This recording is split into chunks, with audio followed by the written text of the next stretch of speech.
अभी मैं एक मिनट, आप ये इशू हो गई अभी कंट्रोवर्सी, क्योंकि आप ये कह रहे हैं, आपके पार्टी के लोग खुलकर कह रहे हैं इतने 1000 करोड़ रुपए का स्कैम हुआ, हम इन्वेस्टिगेट करेंगे, उनको जेल में डालेंगे। वो कहते हैं कि बीजेपी को पूछिए क्या वो हमारे साथ डेप्यूटी में नहीं थे। 2017 में हमने बाहर से रहने की भूमिका ली, हम उनके साथ नहीं गए, हम नहीं गए ना, हम गए नहीं। और जिस समय उनके साथ थे, कॉरपोरेशन में 2 ही पद प्रमुख होते हैं, एक मेयर का होता है, दूसरा स्टैंडिंग कमेटी चेयरमैन का होता है। एक बार भी 25 सालों में क्या हमारा मेयर बना, क्या हमारा स्टैंडिंग कमेटी चेयरमैन बना? एक बार भी नहीं, 25 सालों में नहीं। इनके हाथ में सत्ता थी, नहीं हमारे इन्फ्लुएंस तो अबे 30-35 लोग रहते थे, हम लोग कोई इन्फ्लुएंस नहीं थी, यही चलाते थे, हमको पूछते भी नहीं थे। हम बिल्कुल स्कैम कर रहे थे, हमने कई बार उसका विरोध किया। इन्वेस्टिगेट क्यों नहीं किया ना?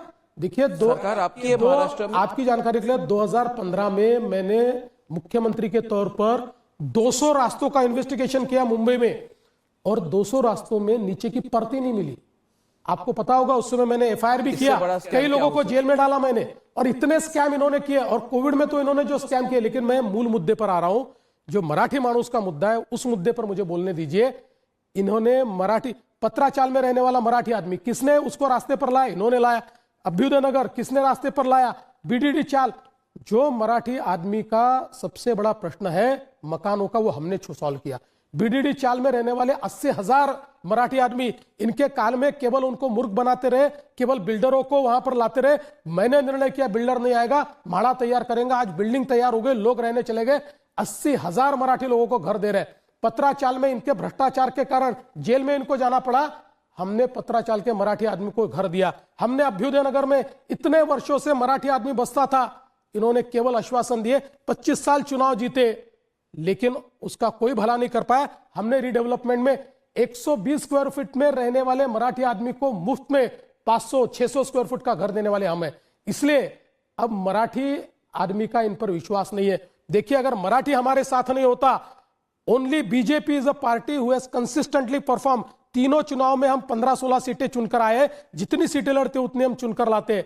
अब ये समझ लीजिए, कोई मराठी इनके साथ नहीं है, नॉन मराठी तो इनके साथ नहीं है, कोई इनके साथ नहीं है। और मैं बहुत साफ शब्दों में कहता हूं, ये मराठी की बात करते, हम कहां से आए? मैं गुजरात से आया क्या, या मध्य प्रदेश से आया, या यूपी से आया? मैं भी मराठी हूं, मेरा अमित साटम भी मराठी है, मेरा आशीष सेलार भी मराठी है, मेरे सारे रवि चौहान भी मराठी है, हम भी मराठी है भाई, हम भी मराठी के लिए जीते, हम भी मराठी के लिए लड़ते। लेकिन इसका मतलब यह नहीं है कि आप केवल मराठी के नाम पर राजनीति करो। हम मराठी के लिए लड़ेंगे, मराठी आदमी के हकों के लिए लड़ेंगे, लेकिन इसके साथ साथ हम राजनीति नहीं होने देंगे। केवल किसी दूसरे भाषा के आदमी पर एक बार अटैक कर दो, इसके कारण आपका मराठी प्राइड नहीं होता। ये करते हैं अभी भी, ये मराठी प्राइड नहीं है। उन्होंने भाई, छत्रपति शिवाजी महाराज ने हिंदवी स्वराज की स्थापना की, हमारे आदर्श तो वो है। छत्रपति शिवाजी महाराज का हिंदवी स्वराज केवल मराठियों के लिए नहीं था, पूरे देश के लिए था। राज ठाकरे जो कर रहे हैं वो फ्रॉड है, बिल्कुल गलत है, गलत है। लोगों को मार रहे हैं, पकड़ के लोगों को मार रहे हैं, डरा रहे हैं, टैक्सी वालों को पकड़ रहे हैं। नहीं, आप कह रहे हैं वो क्यों कर रहे हैं? देखिए, उनको ये लगता है, चाहे वो मनसे हो चाहे शिवसेना हो, उनको ये लगता है कि किसी ऐसे कमजोर आदमी को मारकर वो मराठी प्राइड खड़ा कर लेंगे। किसी चाय वाले को पकड़ा, किसी को मराठी इतना संकुचित नहीं है। देखिए, आप अगर पानीपत की लड़ाई देखेंगे तो पानीपत की लड़ाई में जो मराठे लड़ने को गए थे, वो अपने साम्राज्य के लिए नहीं गए थे। उस समय तो अहमद शाह अब्दाली ने उनको कहा था कि सिंध, पंजाब और बलूचिस्तान हमको दे दो, बचा हुआ देश आपके नाम से रिकॉग्नाइज करेंगे। फिर भी वहां लड़ने के लिए गए। राज ठाकरे की सोच गलत है। देखिए, मैं ये मानता हूं इस प्रकार की, देखिए, मराठी का सम्मान करना ये सोच सही है, मराठी के लिए लड़ना ये सही है, लेकिन मराठी के नाम पर गुंडागर्दी करना ये सही नहीं।